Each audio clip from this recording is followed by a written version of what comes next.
Today I am celebrating Paul Levy, a man who I was very glad to meet in my early days of living in Brighton when I just moved there through an incredible performance poetry night that is unlike, well, it wasn't performance poetry, you could find anything there. And Paul Levy absolutely was the perfect person to meet there because his performances were invariably completely different almost every time.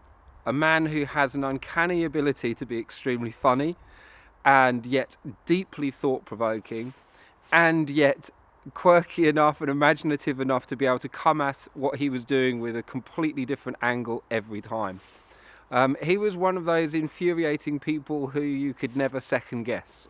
And I would say that kind of forms a background to my entire friendship with him. He's an extremely intelligent person and yet emotionally aware, sensitive, capable of deep empathy, just someone who can be compassionate to anybody. I mean, his friendship circle touches into so many different aspects of Brighton life.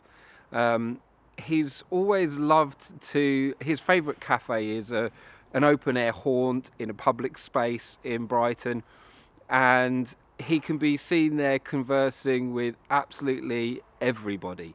And it's difficult to imagine how important he might be to other people, because certainly, even though our friendship has never been very close in the sense of seeing each other regularly or really getting to know each other's life stories, like for me, there's still so much of a mystery about him. I know where he comes from, his a little bit of his family story, but our connection has been through conversation, through exploring what it is to be alive, him generally teasing me and pointing holes in my ideas and my great concepts, but in a very, very loving way, always encouraging me to think about things from a different perspective. He is curiosity personified, I would say.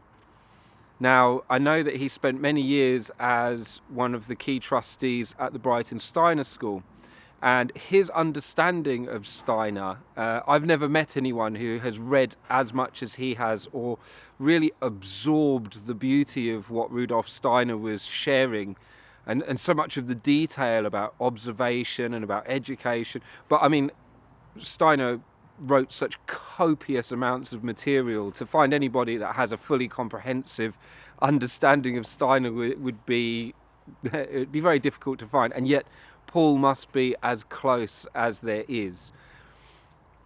I read into Steiner's work myself at a certain point and was always astounded and confounded and put some of the exercises into practice, and yet Paul has clearly not just read but practiced and really put into action many of the ideas that Rudolf Steiner advocated. He has been an incredible storyteller. Like, I've witnessed him telling stories, and he's just got such a knack for it. But he's also an incredible workshop facilitator. And I have been to workshops where he has induced a state of time travel in the participants, which sounds ridiculous, I know, but I can advocate for the fact that that is what he did with such a deft, gentle, I'm not actually doing anything he manages to do incredible things without, as if nothing's really happening. And I would say that's the way he approaches everything. I would love to have worked with him as one of his clients. I know that for years he's been going in and out of different companies and corporations, helping facilitate their creative processes, helping them with all sorts of different ways. Because I know that that's the kind of guy he is. You know, you might ask him to come and fix your tap and he ends up redecorating the whole house. Just as a metaphor for how much of an impact working with Paul can really have on somebody or an organisation.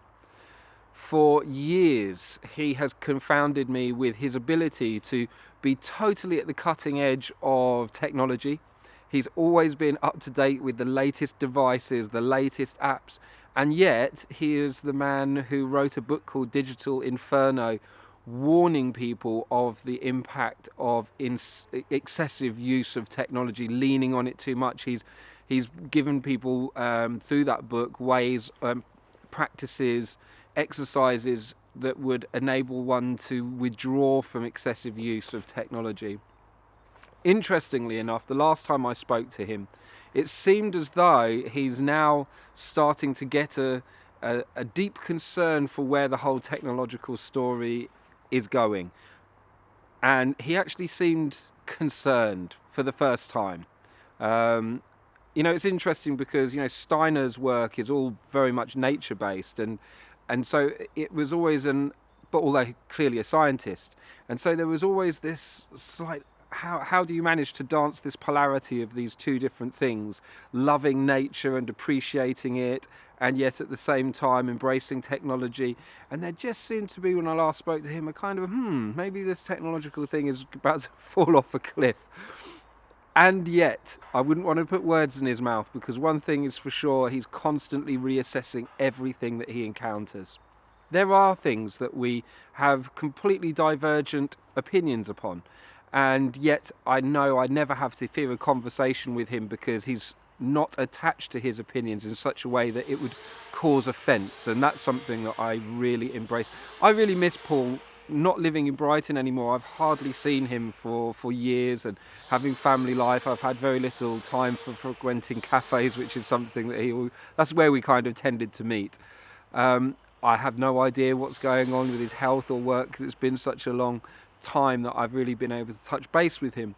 And yet, even from afar, I feel this deep urge to include him in this genius tree. He's a brilliant writer, a brilliant friend, a very inspiring person. I highly recommend anyone to read any of his books that you can find. They're profound, they're funny. I was really touched that he honoured me with mentioning me at the start of his Digital Inferno book, because it really had a profound effect on people I know that read it, who were dealing with their families and trying to work out better strategies for how to incorporate technology into their family life. So for so many reasons, I could effuse on the topic of Paul Levy for a great deal of time. I have no idea how you might receive this to be recognised and acknowledged publicly. It's interesting, because I've had people that say, you didn't research me enough. And I do not claim to have a encyclopedic knowledge of anybody's life. I'm recording these videos off the cuff in a way to honour the genius of the people that I know and love, the unique style and talent that they have. Paul has always had some kind of outrageous joke to tell me. He's got a memory for jokes that I feel quite envious of, and he's always had some kind of joke to tell me alongside our serious conversations, and he's always up to date with what's going on in the world, so he's just a joy to behold. I really look forward to touching base with him again in the not too distant future, and I hope this video doesn't cause him any offence for not quite capturing the fullness of his essence, but I hope to have at least captured some of it. If you know Paul, you'll know what I'm talking about. So, a brief moment to celebrate Paul Levy.